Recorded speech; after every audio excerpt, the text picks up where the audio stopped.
It's great to have Bill Scher back on the program. He's the contributing editor to Politico Magazine. He is also host of the New Books in Politics podcast. It's part of the New Books Network. And Bill, listen, I'm not going to sugarcoat it. I'm scared about the midterms. I saw unheralded, previously for a long time unseen levels of enthusiasm early in Trump's first term. My feeling anecdotally is that some of that excitement has waned. We've got a new PRRI poll, which says only 28% of young adults are certain they're going to vote in 2018. Is my fear warranted at this point? Well, there's healthy fear and there's paralyzing fear. It's good to have a healthy fear. Yeah, I'm not paralyzed, but you know. You don't want to get cocky. You don't want to assume that everything's just going to fall into place and it's preordained that Democrats take back the House. That's not useful. The evidence so far, there's a debate whether you should look at polling more or special election performance more. Mm-hmm. All the special elections we've had up to now have shown, Democratic overperformance and Republican underperformance. There's definitely more enthusiasm on the Democratic side of the coin, and you can, I think a fair assumption would be Democrats are obviously highly outraged what's going on with Trump, so they're motivated to turn out. Republicans, part of Trump's victory was premised on Trump-only voters that came out for him. And if he's not on the ballot, there's going to be an enthusiasm drop on their side, similar to what happened with Obama in his presidency. When he wasn't on the ballot, Democratic turnout was lower. So I think there's a lot of positive signs in that regard, at least in terms of the House. That doesn't necessarily translate to the Senate because there's so much Democratic turf being defended, especially in states that Trump won, which makes that much more uphill for Democrats. So the likeliest scenario is Democratic House, Republican Senate. They could even go in opposite directions. Democrats gain seats in the House and lose seats in the Senate. So let's take those sort of in two parts. Number one, the enthusiasm that you rightly identify and the anger, I feel like is waning, not necessarily because people are forgetting or don't care, but because of the hyper-normalization that's going on. Every week there's 5 scandals, new lows in lack of decorum and geopolitical diplomacy and norms. People are becoming desensitized to it. It's obviously happening to me because I talk about this stuff every day. But even other people, every new scandal is sort of like, yeah, what's one more scandal at this point? And that really is concerning to me. It's certainly something to be aware of. You don't want to become complacent.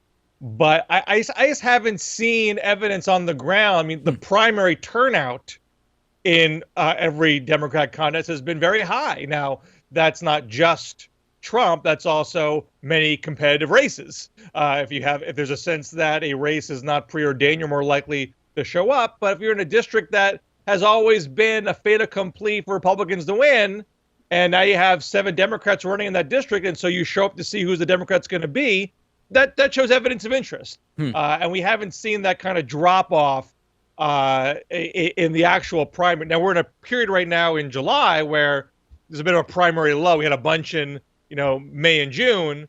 There's not as many this month. That it starts to kick up again in August and September. Then you're into the general election period. So you just may be feeling some summer doldrums that are going to start kicking in once we get to the fall. What about the special election? So I go back and forth on this. I think that you can find data to get excited about in the special elections, and you can find data like, for example, that even when in Alabama, Republicans ran a serial accused child sexual assaulter, Democrats only barely won in what, yes, is a very, very red state. And I'm just not totally sure how to parse the special election results. Well, I would look at it a different way. When Doug Jones beat Roy Moore, people treated it at the time as, well, the guy was an accused sex offender and child molester. So that doesn't give you any kind of insight into what's going to happen in other races and states. Yeah. But then a couple months later, Connor Lamb wins in Western Pennsylvania, where there was no scandal involving the Republican candidate. This wasn't as red an area as Alabama, but still pretty red. Trump did very well there. And the candidate ran, they tried at the time to really push tax cuts as a saving grace. It was only a few months after the tax cut bill passed, and that proved not to be a saving grace. Even though Conor Lamb was critical of it, he still was able to win that race. So I don't think we have a situation where Democrats are winning for fluky reasons. I think there's a general pattern of Democratic bases being excited and Republican bases being deflated, relatively speaking. I mean, there's still obviously dire Trump loyalists out there, but Trump just barely won with not just his diehard support, but also more marginal soft support. And those folks seem to not be showing up for these special elections. And we'll see what happens in November, but that's the pattern so far.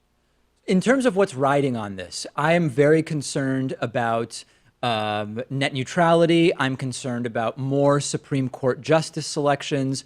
I think it's almost a foregone conclusion that if Republicans control the House and Senate after the midterms, that it doesn't matter what Mueller finds, it's just nothing's going to happen. What do you identify as the areas where the most is riding on this midterm election?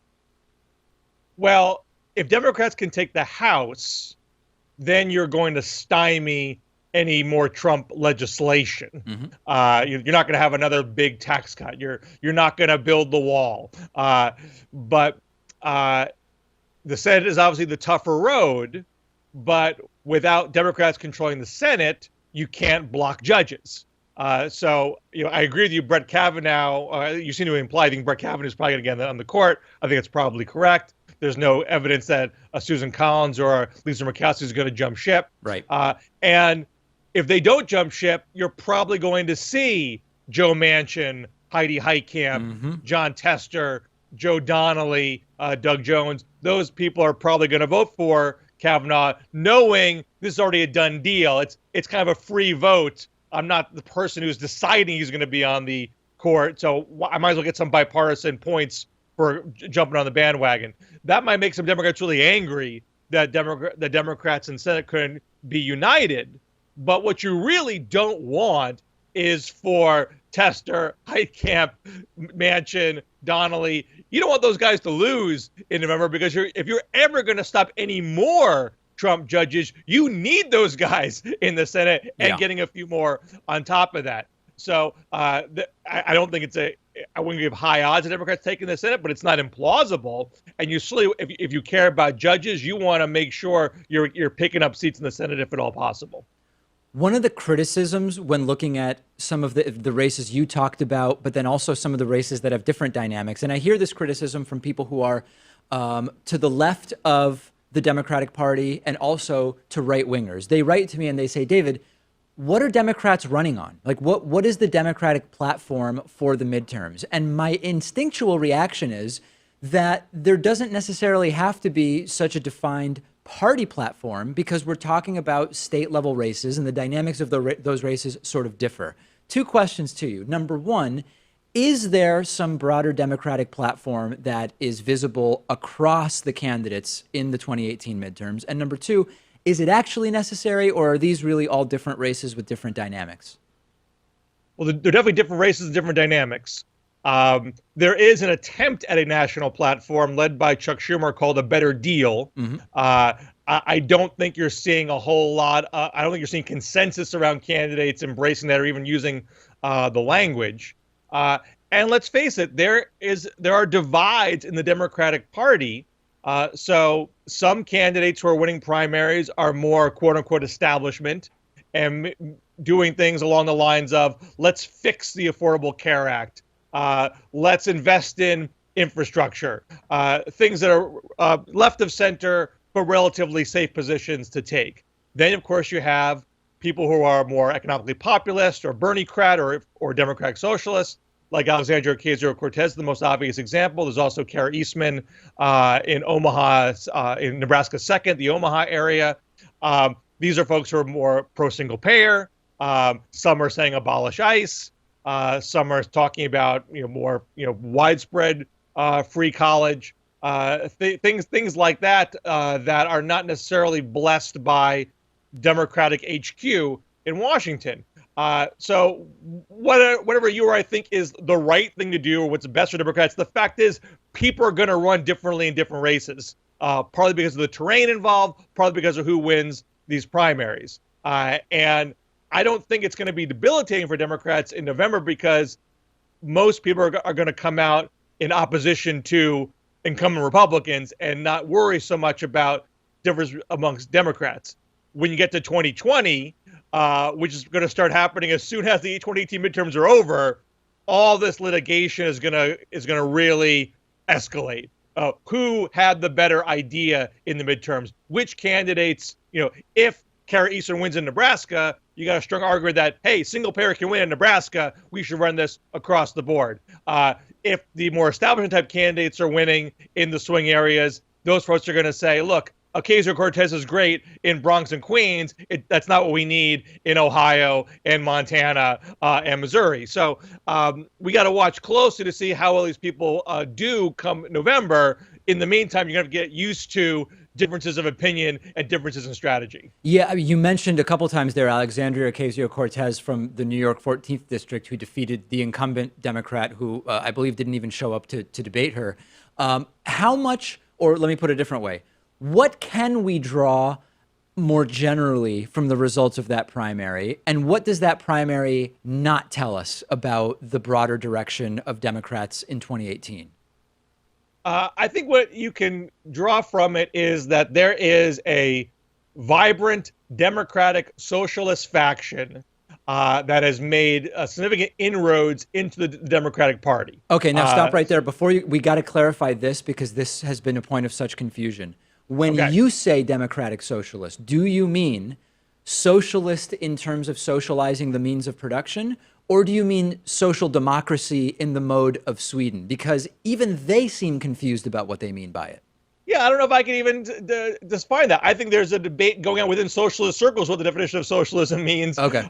Which has been going on, for a century. Yeah. And it's kicking up anew. So self-described democratic socialists, whatever it is they mean by it. That's all I can say about it. I'm just using their language. Yeah. And there is a Democratic Socialist of America. They are endorsing candidates. A handful of those candidates are winning places. Yep. That's a hell of a lot better than they were doing, 1 year ago or 2 years ago. Right. So you have to acknowledge, they're here and they're kicking up some dust.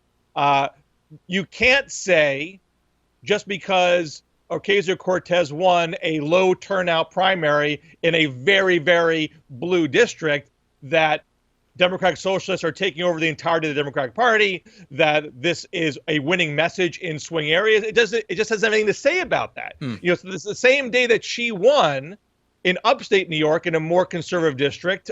Antonio Delgado won his primary.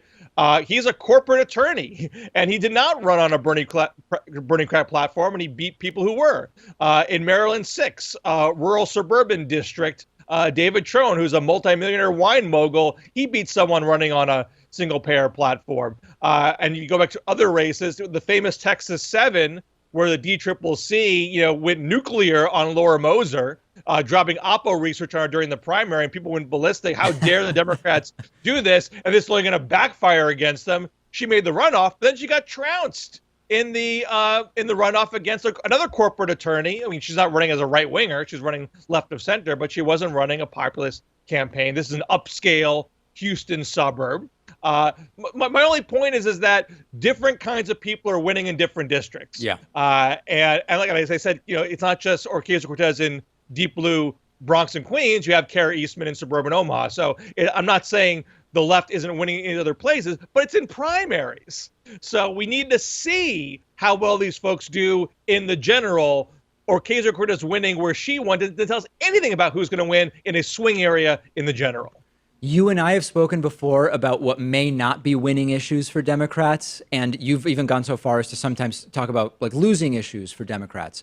A couple I want to sort of just run by you are, number one, debt and deficit. At this point, particularly because it's not Trump that they are running against, at least not directly, I spoke to Mitt Romney's opponent earlier this week, and she's talking a lot about debt and deficit, and I just am unsure that that's really a winning issue at this point in this particular climate for Democrats. Number two, after the sort of activism from the Florida Parkland students around guns has started to sort of fade, You're not hearing that much nationally about guns, although it is playing a role at sort of the more local level. Can you comment on debt and guns, and then if you think that there are issues Democrats should stay away from right now? You know, debt and deficit are always very tempting for Democrats to pursue when Republicans are in power, because Republicans are often hypocrites. They complain about debt and deficit when Democrats are in charge. They get in power and they run up the deficit. So it's very tempting to say, look at those folks. They don't mean what they say. But you got to be careful about that, because if you're then implying, put me in charge and I will tame debt and deficit, well, you might be, tying your own hands Exactly about what you can do once you get in charge. It's possible that it is a perfectly fine electoral message. It's not going to fire up the base, but to the extent you're trying to win in swing areas and pick off right-leaning swing voters, it may well be a useful message to use. But I think you got to be extraordinarily careful how you use it, because you don't want to shut off policy avenues that you want to pursue once you get into power. Bill Scher, contributing editor to Politico Magazine, host of the New Books in Politics podcast. That's part of the New Books Network. Bill, pleasure as always. Thank you.